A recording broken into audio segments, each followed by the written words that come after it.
I realized actually recently that this competition, created by the ICRC in 2007, is considered today to be one of the major events of the year in IHL, together with the Minerva Conference that the ICRC co-organizes every year with the Minerva Center for Human Rights, Hebrew Youth, and also with Tel Aviv University.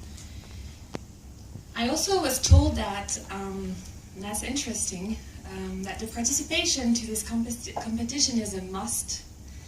One of the first criteria looked at by governmental bodies, especially the MFA and the MOJ, who have today, I think, representative, when students apply for internship. This makes me actually very proud of the ICRC to have managed over the years to initiate and inspire even the creation of other bodies such as ALMA, which is an association for the promotion of IHL in Israel, to build a kind of IHL community, a family where members happen to agree and disagree.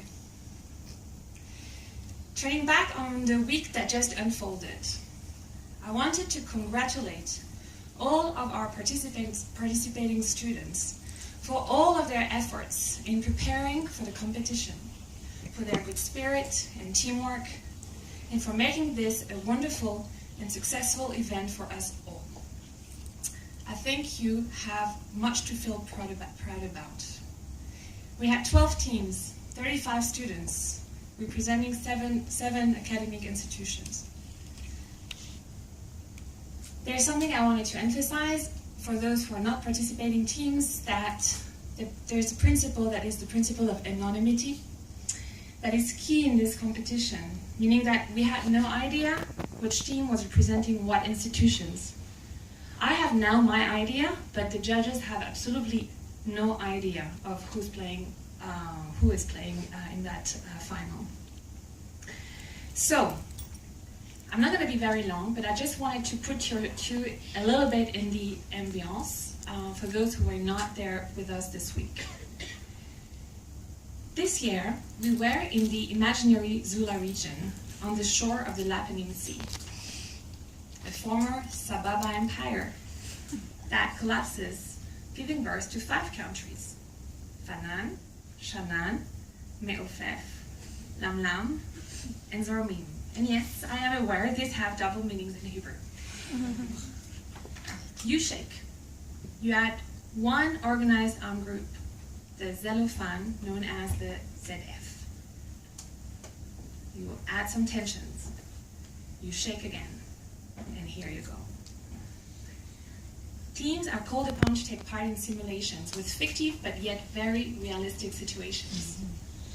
They are judged by our jury members on their legal knowledge, professionalism, and on their role-playing ability and on their teamwork, amongst other criteria. So for instance, the first round is usually on classification of situations of violence. Do we have an armed conflict? Who are the parties? This week, students had to classify the situation and determine whether one could characterize a non-international armed conflict between the ZF and whether they fulfill the criteria of organization required, and Zormim, and whether Lamlam was also a party. After the attack of the Zormim embassy in Lamlam by the ZF and the joint military task force put in place by the 2 states to respond to the ZF threat. Have I lost you? This is what they had to deal with the whole week. The second round is usually a military operation, conduct of hostilities and targeting, where students play the role of military legal advisors who have to advise the military commander and tell him whether or not what he intends to target are actually lawful targets. Here we put students in situations where this would actually imply targeting a hospital. Then we had a third round focusing on the law of occupation. A fourth round where students had to play ICRC delegates visiting detainees, allegedly members of ZF. A fifth round playing legal advisors within the UN Office of Legal Affairs on the deployment and operational legal framework for a peace support operation. And this morning was fantastic as well. 4 teams had to play the role of the defense and prosecution in a war crime trial at the ICC of a Zormim commander. This week has been intense for everybody. Tonight, our 2 remaining teams are currently finalizing or preparing for the final event, which you will all witness now. Tonight's final focuses on an event that students already looked at during the second round on targeting. When Zormim attacked the old city of Ganymede in Shanaan under the control of its enemy, the ZF, then following a bloody battle which resulted in large-scale destruction of civilian infrastructures and many casualties, and then when the ZF used a hospital as a command center, mingled in with the civilian population, while Zormim engaged in large-scale attacks, eventually destroying the hospital during the fighting. The human rights NGO, Human Rights Now, has released a report on the Battle of Ganymede, asserting violations both by Zormim and its adversary, ZF. Tonight, Tough Talk has invited the NGO to discuss the report. You are the studio audience of a television documentary program, Tough Talk, CBC Tough Talk, in which each team of finalist students will be called upon to play the legal advisors again of the NGO. And they will have to respond to the tough questions. The teams will appear one after the others, and they have been given an equal amount of preparation time. Each team will have 30 minutes on stage. The interviewer will be played by our judges, and it's my honor now to actually introduce them. I will also call them, each of them, to the stage. But as a preliminary remark, I just want to make sure that everyone knows that they are playing a role tonight. Hence, they're not talking in their personal nor professional capacity. So, I'm starting with my colleagues from Geneva, Dave Tuck. Please, Dave, welcome.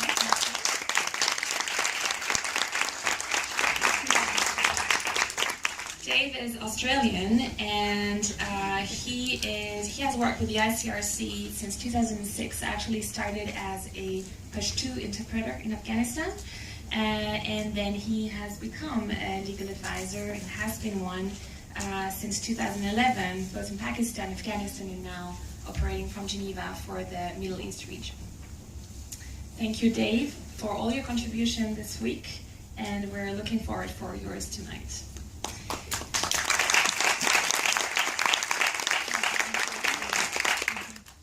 I am calling now Tina Goletiani.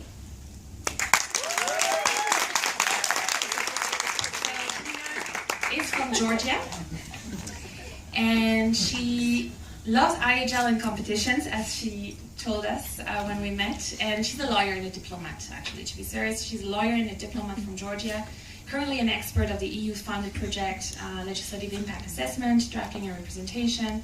She's been advising the Georgian government. She's been working for the MFA, for the Office of the Prosecutor General, the Office of Public Defendant, and the Ministry of Justice. So thank you very much. I think her contribution this week has been very, very valuable because of her experience also with the PICTE as a judge, and really encouraging as well the teams. So thank you very much for this, Tina.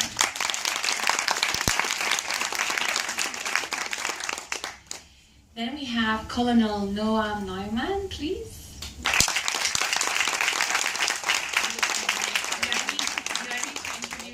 Colonel Neumann in an Israeli setting.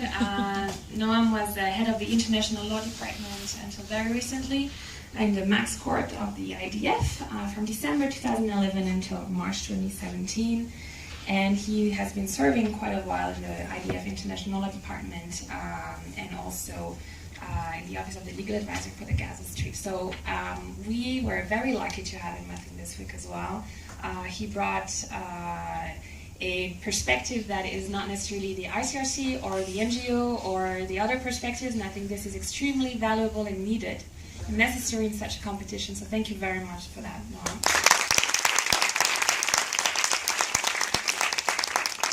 And last but not least, our dear Alon Margalit.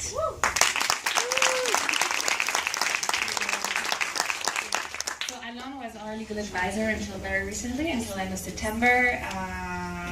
And we were very happy, and we were very sad to see him, and also the ICRC. And so we could not separate from him, so we had to have him as a judge. And before that, of course, I mean, he has quite an experience also in the NGO world, in the academic world, and London, New York. And so we had the pleasure to have him because he had also this Israeli domestic perspective, different from the military one, and that's also something that we're trying to have in our competition. So let me now finish my too long already speech. And at this stage, I would like really to thank you all for joining us here tonight. I am adding another note for Mickey, because honestly, and Katya, but for Mickey especially, because he's been doing everything from A to Z for the scenario, looking after everything, and this is greatly appreciated.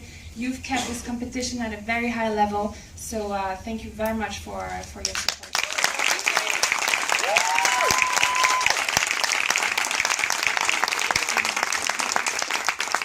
Katya, because without Katya we would not have kept everything in order, and really thank you very much for your support.